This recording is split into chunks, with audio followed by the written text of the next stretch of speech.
We don't even have a final score yet, but we just couldn't wait any longer, or our eyes might have bled. So we're going to just start right now, not even wait till the end of this game, because at this point, there really is no point in waiting after the absolute whooping that the Eagles have just gotten from the San Francisco 49ers. I think, obviously this was part of that gauntlet stretch that everyone's talking about. You get Dallas, you get Kansas City, you get Buffalo, you get San Fran, you get Dallas again, and then we're going to go out to play the 49ers. It was going to be a tough stretch. You didn't expect to lose them all, win them all, excuse me. But my God, you didn't expect to lose this badly. I'm Jesse Taylor on BGN Instant Reaction Show. I'm here with Shane as always, Rachel behind the glass. Shane, I mean, your background just absolutely says it all of where we are. I thought it maybe could have been a loss, but didn't think it was going to look like this. Yeah, Eagles totally outclassed. Bad. It was bad. You started in the first quarter and you thought, this is good, right? You get the back-to-back 3-and-outs. You go on 12-play drives, unfortunately settle for field goals. And little did we know that was as good as it's going to get today. Are there words? Like there just aren't. There aren't words, because you're right. Like the defense starts out, you go 2 3-and-outs. The offense marches right down the field twice, and you're feeling a little bit good, but then you remember it's only 6-0. It should have been 10 at a very minimum. And you're kind of looking at it and thinking, okay, well, this could, they need to keep their foot on the gas here from the defensive side. The offense needs to sustain these drives, but they actually need to end in 7. And it turned on its head really fast. And the defense could not do a damn thing. Yeah, I mean, I could rip either side of the ball, so I guess it's just Both, which one yeah. we want to get to first. But yeah, which one would you like to go to? Both of them deserve it across the board. Bad. It was easily one of the worst games under Nick Sirianni in the last, since he's been here. Yeah, I mean, the defense gives up I got to use my fingers to make sure I get this right. Back to back touchdown drives. Uh-huh. And the only reason that streak stopped is because the clock hit zeros. There's no doubt in my mind that if this game was 6 quarters, the 49ers would have scored 5 more touchdowns on 5 more drives. Defense wasn't stopping anybody. Early, so why were they able to stop them on the first 2 drives? I thought the 49ers like to attack the boundaries. They've got this outside zone scheme, and the play action that's built off of that. And the Eagles did a really good job defending the boundaries. They got them in a couple obvious passing situations, and they won the rep up front, got off the field. After that, 49ers adjust, and they say, we're going to just punch you in the nose right up the middle. You have no linebackers. And it turns out that you can't just completely ignore an entire position group for a decade. Like, eventually it matters, and it mattered big time. And like, I know it stinks that Nakobe Dean's out. It stinks that Zach Cunningham's out. Those guys weren't making a difference today. Shaq Leonard's not making a difference. Like, the 49ers just dominated in the trenches today. Yeah, I thought that, like, when we get to the offense, I thought the Eagles' offensive line played well, but it's just I tweeted this out, like, other fans of other teams think, man, it's annoying the Eagles have like this 3rd and 1 play that's an automatic conversion. Well, every team that plays the Eagles has like 80 plays that are automatic 3rd and 9 conversions. The Eagles are one of the worst defenses in the NFL on late downs. And I mean, to be frank, it's going to be hard to beat a good team when you have to get a sack on 3rd down or they're going to convert it. And that's where the Eagles defense is at. Yeah, they looked outmatched today. And I understand that exactly what you said. There are injuries and, this other thing. I don't really care about that. The problem was always going to be the back end of this defense. And they were completely and utterly, I don't want to use the word exposed, because that's not what I'm trying to articulate. I mean, I think they were just completely like put on display, or that. I don't know what I'm trying to say at this point. I don't even have words to explain what I'm feeling at the moment, but they were just so bad They couldn't stop anything. Like, there have been a couple times these last few weeks where, the first half against Buffalo couldn't get off the field on third down, all these different things. This was by far the absolute, absolute, absolute worst. And partly because it didn't get better in the second half. And then the offense played equally as poorly as the back half of that defense did. And, it's a big disappointment when you are able to bring back guys like Bradbury, like Slay after the years they had last year. And you said this a couple weeks ago. Bradbury is playing like the guy who got cut from the New York Football Giants. And then you've just got an enormous hole that honestly, like guys like Nathan Gary and Alex Singleton are too good to fill at this point. Like that's how big that hole is in the middle of the field. And they were completely exploited. That's the word I'm looking for. Not exposed, exploited. I mean, the biggest definition of the word today. Yeah, the Eagles defense has done a really good job this year rallying and tackling, not giving up a lot of yards after the catch. And that's what the 49ers make a living on. And you can play with the mentality to not allow explosive plays over the top. If you can't rally and tackle, like the Eagles just allowed explosive play after explosive play on underneath passes. Yes. Which is what the 49ers want to do. Yes. I would have liked to have seen some adjustments, and obviously I'll couch this in saying I got to watch the all 22 later, but I would have liked to have seen some adjustments from Desai, allowing the corners to get up and be physical at the line of scrimmage. Like you have to make Brock Purdy hold on to the football. He was not doing that. It was just easy 3-yard throws. The difference is it's a lot harder to rally and tackle Deebo Samuel and Christian McCaffrey and Brandon Ayuk. Like the 49ers have the best weapons group in the NFL. No doubt. It's not even close. You can't just give them those free yardage to go break a tackle and get a 42-yard touchdown because Nicholas Morrow, the guy that was on your practice squad to start the year, can't tackle one of the best yards after catch receivers in the NFL. Like you got to be more physical. The Eagles are the most physical team on the field in almost every game they play. They just weren't today. They got whipped. Yeah, there's no. I mean, I tweeted that. I'm like that they got their asses kicked. Like there's no other way to put it. You just got your like old fashioned butt whooping. No ifs, ands, or buts about it. I don't care who got hurt when Jalen Hurts went out of the game and had to come back in the game. Like I don't care about any of that. I'm not a 49ers fan. They just got their butt whooped today, and there's no way around it. And exactly what you said. And I'm sure everyone and their mother on every sports talk show and podcast this week, like that was the recipe to being able to somewhat contain this 49ers offense. Make Brock Purdy hold the football. Why did they go on a 3-game losing stretch earlier in the season? Because teams forced him to hold on to the football a little bit longer. They played a lot more physical at the line of scrimmage, and they allowed their defensive lines to get home because that is a bad offensive line that they have right now. And it's exactly what the Eagles did on the first 2 drives by them.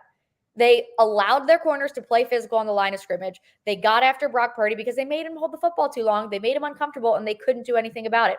What happened after their second offensive series? What changed? Why did we not make an adjustment for it after? And again, as you said, like have to go back and look at it again to see if there are other things that happened. But from the naked eye test, and you're just kind of watching it, and I understand that the coordinators and the coaches have their jobs for a reason, and we are sitting here doing this for a reason. But I feel like it doesn't take a rocket scientist to see something was working, and then you stop doing it, and things stopped going well. Yeah, Kyle Shanahan finally, during that third possession for the Eagles offense, Kyle Shanahan got a hold of the media guide and found out what number Christian Ellis was wearing. And he said, "Oh, it's that guy. Let's go after him." That's what happened. Oh, I honestly, I developed a headache in the third quarter. Like just like watching it and just, I can't. I mean, I knew the defense was not the strong suit of this football team, but my God, like that's one where obviously, and Philly's Twitter, Eagles Twitter is on fire right now that, you'd think the season's over. They're still 10-2. They're still the 1 seed at the moment. Obviously, they still have because it's so tight at the top, there's some crucial games coming through and yada, yada, yada. But it's so hard to think about, like, how does one come back from this? I was not an athlete. Like, I was a scoring points type of athlete. I was a dancer, okay? I danced my whole life. I didn't play sports where there were numbers on a scoreboard. How does one just forget what just happened and come back from that the following week? Like, I don't know how that is possible. Hopefully with a massive chip on your shoulder. I would hope so. And now now you're about to go on the road and play a hated division rival who is also coming off of a mini bye. So not great time. It's the most important game left on the schedule. Huge playoff leverage. I mean, we talk about if the Eagles win next week against Dallas, they have a 72% chance for the 1 seed. If they lose to Dallas, that drops to a 32%, 40% swing on whether they win or lose next week. Like, that is the 1 seed game. If they lose to Dallas, you're relying on winning out and the 49ers losing a game, which could happen. They play the Ravens on Christmas, but it's not a place you want to be, losing back-to-back games. And, I said coming into this gauntlet that I predicted 4-2. Yes. And, I didn't expect to go 4-0 and then lose the final 2. And I still don't expect that. I expect the Eagles to bounce back. But, the loss was always going to stink. You would rather it be to an AFC team, not the biggest contender against you for the 1 seed in the NFC, and then to be in blowout fashion like that. And I mean, you can tell something hasn't been right with the Eagles for weeks, and they've pulled it out at the end. Yep. They're not playing complete football games, and they've got to figure that out. Like, you can beat the Giants and the Commanders. You can beat these teams playing 2 and 3 quarters. You can't beat the 49ers playing 2 or 3 quarters. You're not going to win a Super Bowl playing 2 or 3 quarters. You're not that much better than every team you play. You got to execute better. And there's going to be a lot of people that are upset with Brian Johnson this week, and Jalen Hurts has to execute better. Jalen Hurts didn't play a good football game. Jalen Hurts took a sack, tripping over his own feet when he held the ball for 8 seconds in the pocket that killed a drive. Should have scored, maybe score a touchdown. Maybe you go up 10-0. Maybe it's a different game. You come out the next drive and he takes another sack when he held the ball for like 7 seconds. Like, that's the offensive line did their job. And I don't know if people are open downfield that he's not seeing. I can't speak about that till midweek when the all 22's out. But what I do know is you can't hold the ball in that situation. Like, you just go look at the stats. Brock Purdy was sacked 2 times. How many yards do you think he lost on those sacks? One was 2. I don't remember what the other one was. 4? It was also 2. So when Brock Purdy takes a sack, it's the equivalent of a bad running play. You lose 2 yards. Jalen Hurts took 3 sacks for 9 yards per sack. Jalen Hurts sacks kill a drive. Brock Purdy's sacks are like, it's no different than an incomplete pass. Like, that's on Hurts. I don't know about what's going on downfield. All I know is there was a lot of people on Twitter that were mad at me when I said that the 49ers had the edge at cornerback, and they said that the Eagles had a much better edge at wide receiver than I gave them credit for. Either Hurts played a bad game or the Eagles wide receivers against this secondary that everybody told me was trash, they couldn't get open. So I don't know which one it is. And people are going to talk about running the ball. The Eagles had a 15% success rate running the ball. The run game is not working right now. And that's another thing they've got to figure out, that they are not a good enough passing team to win without the threat of a running game against and that's not a shot at Jalen Hurts. It's how the offense is built. Jalen Hurts is a good passer in part because you rely on teams having to stack the box to take away his legs, to take away the running back. And when neither of those are a threat, you see what happens. It's a bad game. And until the Eagles fix the running game aspect of it, it's going to be tough sledding. And I wonder, but you look at it at this point of the season, we're at what, week 13 now? Mm-hmm. 13, yeah. That's like a schematic issue that's installed in August. that's something that how much of that can they really fix at this point now? It's not time to experiment and mess around with things and figure out what works. That was at the beginning of the year when you played the Commanders twice, when you played the Tampa Bay Buccaneers, when you played some of these bad football teams that you could, and this is what we talked about then too.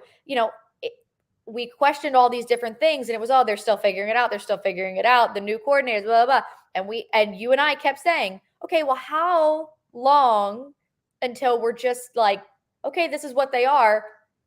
Are they going to be able to be successful with it or not? And you see where they can be successful with it. But now it's at the point where if defenses are able to do this and they're not able to execute, it's, and you have said it's such a simple style of scheme that their offense has, but because they have good players, they're able to execute it at a high level. Well, if they're not executing at a high level, we have a problem on our hands because there isn't time right now to adjust that at all, make that any better, make it more complicated. Yeah, this is my concern going all the way back to last season about how simple the Eagles offense is. And that's great when you're executing at a high level. When you're not, the only solution is we'll execute better and the wheels fall off. Right. Versus you look at what the 49ers have on offense and they start the game horribly. And the solution isn't, we'll just execute better. It's, I've got this really cool play with the spin around motion that we get this great look for Deebo Samuel. And then we've got this cool stack look that we motion into that gets a free release for Brandon Ayuk on an in-breaking route. And they have so many things specifically set up to mess with the Eagles coverage rules and get guys wide open. And that's coaching. And it's fine to say our guys are better than yours and we're just going to beat you until your guys aren't better. And then you don't beat them, you get beat. And there's nothing you can really do about it. So that's been my concern. Like, it's something I hoped would flesh out over this offseason, that there would be a lot of new things put in. We start to see more of the motion. We start to see more layups rather than Jalen, AJ, Devonta Smith, go make big plays for us. Offensive line, just get 5 yards of push every play. And it hasn't really been there. And the Eagles have still ridden that formula to the best record in the NFL. I don't know if it's enough. I don't know if it's enough to go in a Super Bowl. And that's what's concerning. Like, one loss is one loss. This isn't the BCS system. Style points don't matter. We're going off of a record of what happens on a field. But it is concerning because you just faced who I would call the best team in the NFC, and they blew your doors off in your stadium. And there's not time to radically change things. Now, hopefully you play them again. They're not going to be coming off extra rest. You're not going to be coming off of an overtime game. You're going to have Dallas Goedert. You're going to have Zach Cunningham, for whatever that matters. Like, hopefully you'll be healthy. I just don't see, like, these two teams fully healthy on the same field. I got a lot of concerns, and one game, anything can happen, but it did not look good today. Yeah. And it's one of those things where, I mean, I try to think back. I try to calm myself down because I am so emotional and reactive. And I also try not to be the person that's like, oh God, the season's over. It's like, okay, chill. They're still friggin' 10-2. Let's relax out here. But like, you think back on 2017 and that horrific game they played in Seattle. Everything went wrong. I mean, the fumble out of the back of the end zone, like all of those things. And it was just the most miserable game. And you're like, who is this team that just appeared that couldn't do anything on either side of the ball? Now, we're talking now about some more fundamental concerns, which caused the a little bit more to be rattled. But I'm hopeful that it's more similar to that kind of game where it's just kind of like more, other team had more rest. This was our third game in 13 days. They do have some injuries, not an excuse. They still put up an absolute dud. Everyone played like garbage. But you're hopeful that it was, they've won we're winning how many games in a row. Jalen Hurts had, a 14 straight win streak against teams with a winning record. Like, all of these things were stacked to the point where you're like, it was almost inevitable. It was, something like games with Alex Kemp, Jalen Hurts was 1-4. The 49ers were 4-0. Like all of these things, you're coming out and you're just like, this is a recipe for disaster at the moment. But I mean, what did the final score end up? It's right in front of me, 42-19. That's a really bad final score. If I don't laugh, I'll cry. That's really bad. Yeah, I mean, I guess for perspective, you just coming into this game, you beat Dak, Patrick Mahomes, and Josh Allen back to back to back. Like, right. That's a playoff level gauntlet. You ran through it. If you're you might as well get all the bad out in 1 week. Just go get blown out, whatever. You got to be better next week. Like, you got to be back on your A game in Dallas right, Andy Reid. on Sunday Night Football next week. Another big spot, another primetime game. And it's for everything. And, it looks like Dallas Goedert will be back in that one. He was limited, I think, in practice this week, was pushing to play. They probably wisely didn't let him. I don't know about Zach Cunningham. It sounds like he might miss more time, but it's not as big a deal against Dallas, probably. But you got to figure it out. You want to feel good going into the playoffs, and you're going to need to go get a couple dominant wins to kind of get this taste out of your mouth. So hopefully that starts next week. Yeah, Dallas Goedert might have been limited, but he was ready to throw some hands on Dom's behalf on the sideline over there. If someone didn't hold Dallas Goedert back, we were going to have some extra problems going on over there. Yeah, now, listen, I don't want to hear Eagles fans whining about officiating. You got blown out, whatever. But I do want to say it is wild that a head of security tried to separate two players and then got thrown out of the game for getting punched in the face. Yeah, that's a wild decision for an official to make. I've never seen anything like. He didn't even touch Dre Green. Like, he just inserted his very large frame into the situation to de-escalate, because that's quite literally his job, and got punched in the face. Didn't even put a hand, didn't even push him away. Nothing. Just kind of tried to put his hand up to, I guess, block it, but missed, and was asked to leave the sideline. Yeah, that was wild.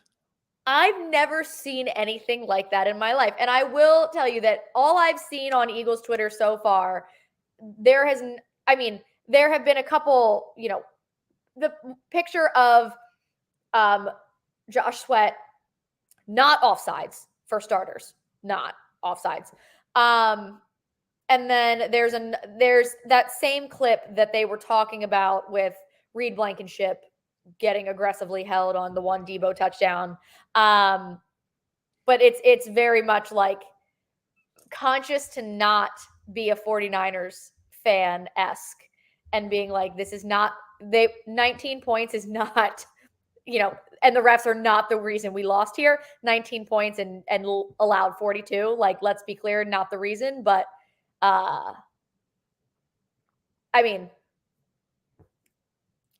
it is what it is. The refs are the last issue I have on my list of things to be mad about today. Yeah. Yeah. And the Eagles gave us such false hope, right? Like, when's the last time the Eagles looked good in the first quarter of a football game? Right? I don't know. It felt too good to be true. Yeah, we're so used to the play like crap in the first half and then wake up at halftime. And I tweeted it out in the second half when the Eagles had their next drive with a false start that sets them back. And I was like, well, I think somebody reminded the Eagles offense it's not the second half yet. Such false hope early in the game. Which I don't know. Maybe you at least want a moment where you felt good. Maybe if you just get boat raced from the beginning, you never had hope to begin with. I don't know, but just an awful game. I'm already ready to stop talking about this game, and I still have to watch film on it. And let's just go to Dallas. I'm happy with that.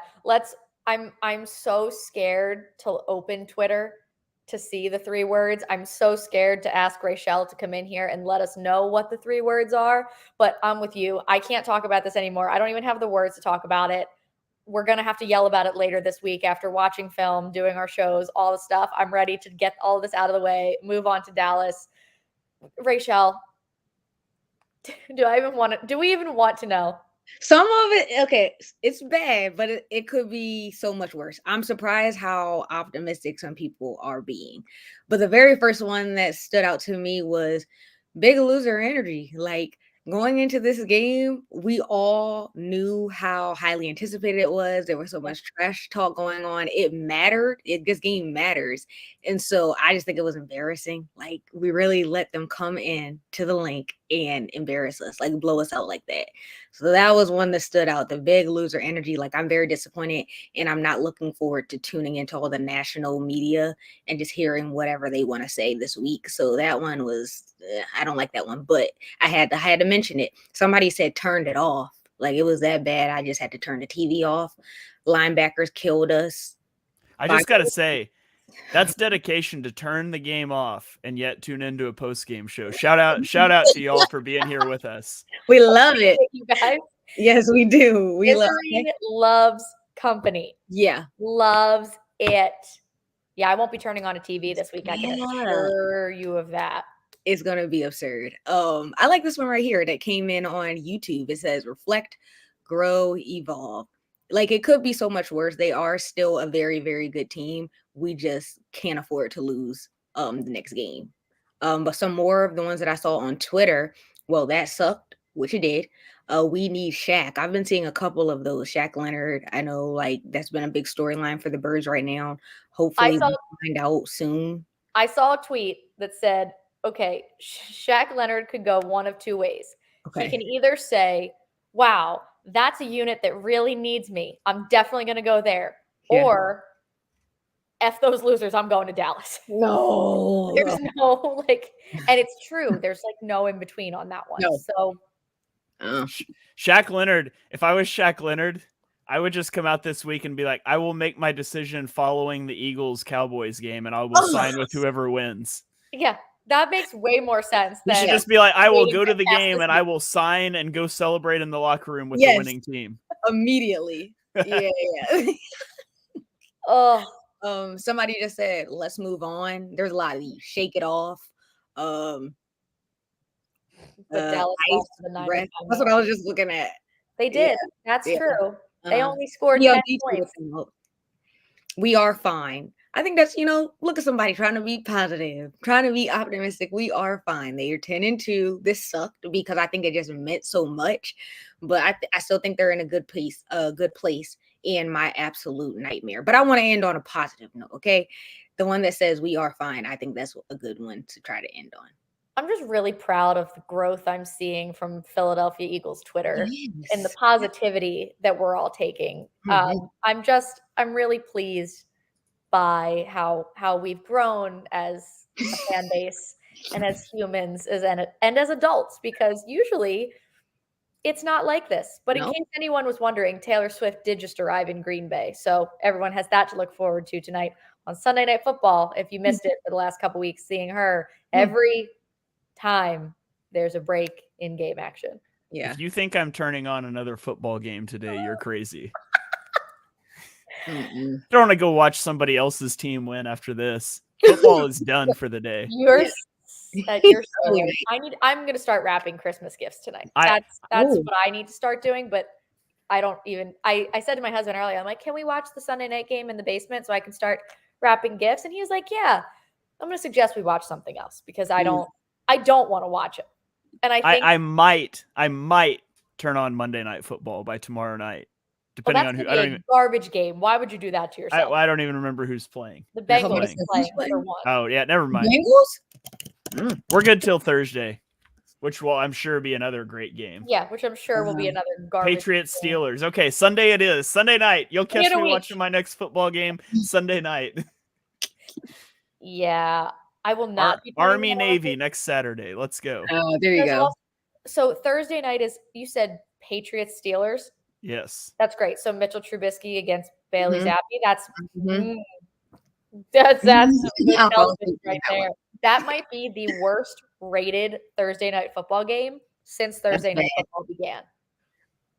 Did y'all see the Did y'all see that we are way off in the weeds away from the Eagles, but I don't think That's people fine. probably care. I don't think Did they you care. see the graphic that they put out for Thursday Night Football that showed, normally they put like the star player for each team. And so for the Steelers, they had TJ Watt, and for the Patriots, they put Bill Belichick on it. Saw that. I did see that. Yeah. That was funny. I mean,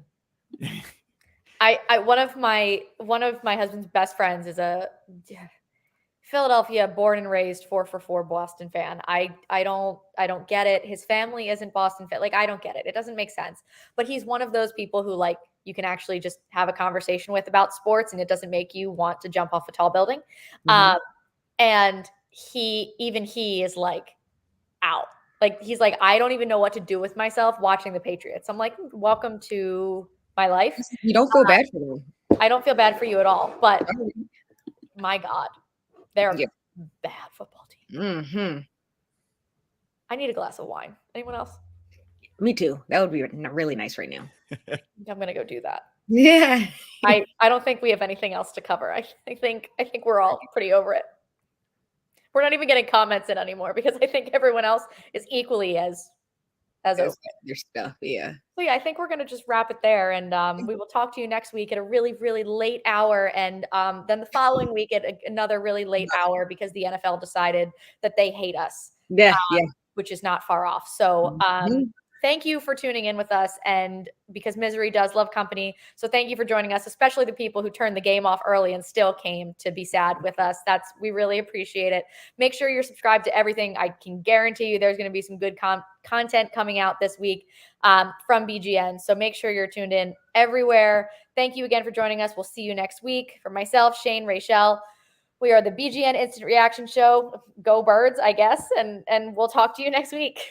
You got to say that with your chest in it. Go Go Birds. Birds. Let's go. Go Birds.